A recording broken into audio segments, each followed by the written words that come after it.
Joining us now, Brandon Wheeler. He's the executive director of the Freedom Research Foundation. Now, Brandon knows a little thing or two about the Syrian situation. 2006, he lived in Damascus, and he was advising the Federation of Northern Syria, one of the anti-ISIS groups there.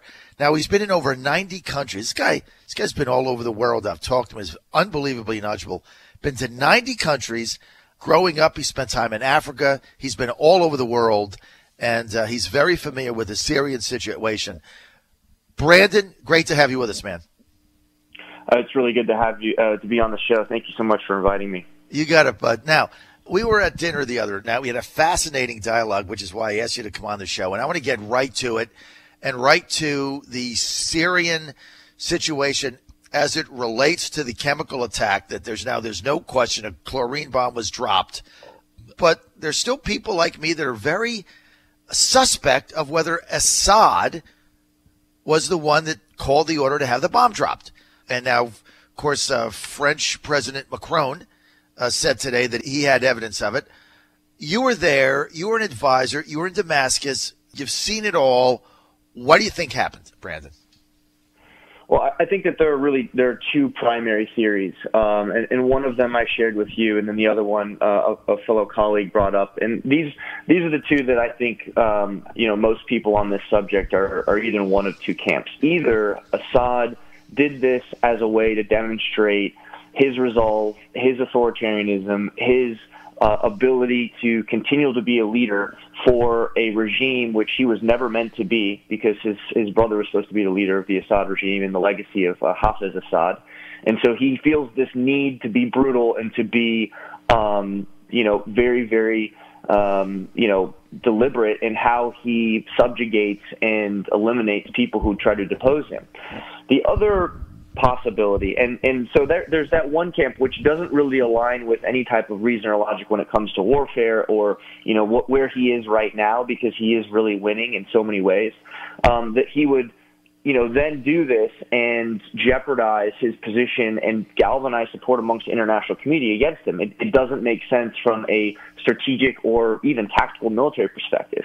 But the other camp is that he does not have control over his regime. There are operatives within him who either want him gone or they just want to demonstrate to him and internally that he doesn't have the power, and so they did this on their own accord. I guess I thought it was fascinating, our discussion the other night at dinner, because I get and I just want you to elaborate on this a little bit. You were saying how that President Assad, his father, Hafez Assad, didn't pick him to be the successor. He picked his older brother who died. And so kind of share that with our audience and what ramifications on his decision-making you think that has. Yeah, it's really interesting because, as you mentioned, I was living in Damascus in 2006, and that was a time where America had just really gotten involved in Iraq.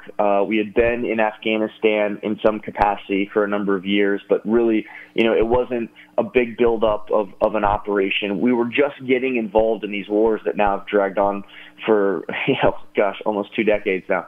And what was going on in Syria is we had this axis of evil. Hugo Chavez was, meeting with Hafez Assad, and it was this buildup of what was going to be the new world order in the Middle East. Now that the U.S. had started, or the Muslim world, should I say, started engaging in these conflicts, which had, multiple effects. And what was interesting from a Syrian civil population perspective is everybody was actually quite excited that Assad was going to be the leader, because he did live in Europe. He was known to be like the kinder, gentler member of the Assad family. He was socially and kind of well-liked amongst the population, and he spoke as if he was going to be a reformer. I think the reality was he did not appreciate how absolutely brutal the Assad mechanism and regime designed by Hafez was. I mean, they have 21 mukhabarat, which are intelligence services, all reporting on each other. I mean, it was almost, as a dictator, divide and conquer, keep them in pockets so you're the only one who knows what's going on. Mm-hmm. And it's a very difficult world to exist in. And so as he started to, be in this position and the status quo was being disrupted with the U.S. being in Iraq, he started to have to make decisions. It wasn't business as usual. And so he started to do things and realizing that in order to maintain his position and maintain his power, he had to be brutal. That's the way the system works. And so I think that's where he's ended up now. That makes sense. So, like we said at dinner, Brandon Wheeler, by the way, we're with Brandon Wheeler. He is the executive director of the Freedom Research Foundation. He's been in 90 countries, lived all over the world, spent a year in Damascus advising one of the rebel groups there. It makes sense that you could say, all right, in a vacuum, President Assad made the decision to drop the barrel bomb when 98% of the military objective had been met in order to show that he's in charge, he's back, he's to be feared. He also has to show his generals he's tough and worthy of being president. I get that. But why I just cannot come to grips with the fact that he was behind the chemical weapon attack is because it's inconceivable to me and anybody that I talk to that he could have done this without the authorization of the Russians, whether it's the defense minister or his general liaison there. Somebody in the Russian Federation had to sign off on this. And they don't make emotional decisions. They make calculated, business-like military decisions. And militarily, this made no sense. So there's no scenario where I could see a Russian general, defense minister, or their president signing off on it. And if they don't sign off on it, he would have been able to do it. So therein lies my doubt. Help me. No, I mean, it's a good question. And there's so much speculation that's really gotten involved here. This is one thing that I would say, and just to clarify one thing, I lived in Damascus in 2006, but over the past 2.5 years have been operating in northern Syria, advising the Democratic Federation of Northern Syria and what they call the self-administration, which exists of Christians, Arabs, and Kurds collectively governing an area of 4 million people. And they have a unit called the SDF, the Syrian Democratic Forces. I was in Raqqa with them last summer before it was liberated, if you can call it that. And I've been advising them both politically, militarily, and economically, and trying to brief people in Washington on the issues.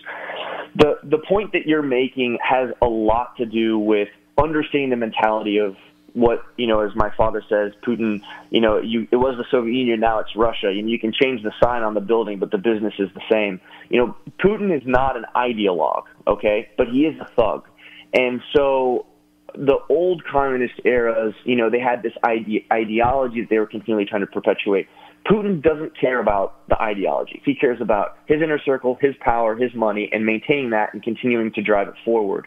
And so the primary reason that Russia got involved in Syria was because it was their only strategic access to the Mediterranean Sea with their bases there. So what I can envision is a possibility with regards to what's going on in Syria is that the Russians could have even been part of this chemical hit to discredit Assad because they're not happy with the outcome. They want a more Russian puppet. And we saw this in Afghanistan, for example, when the Soviets invaded in 1979. The Afghans didn't even know they had been invaded because Russians had been there for so long. They had puppet leadership in, Kabul running Afghanistan for a long time, and they had schools and they had education, and Russians were everywhere and Russian language was everywhere. So it's possible, this is obviously conjecture, but understanding how Russians think and operate, it's possible that they could have been the one who ordered the chemical attack just to discredit Assad because they don't like that he is now in a better position of power and influence, and maybe they don't have all the things that they want. Essentially, somebody who will do exactly what Russia wants. You were saying that, look, maybe it was the Russians that did this. French President Macron comes out today, he says, we have proof that it was Assad, but he didn't share what the proof is. What is the objectives here of the French, Brandon, in your judgment? Well, I think it's there are a number of things. Keep in mind that this was a colonial area of the French for a long period of time, so they've always had an interest and a legacy in what goes on in the Levant. In Lebanon, people use common word French words every single day. I think that specifically with regards to this, France is very concerned about what is going on in Syria with respect to a strategic fight. So you've got Turkey involved. You've got Iran involved. You've got Russia involved.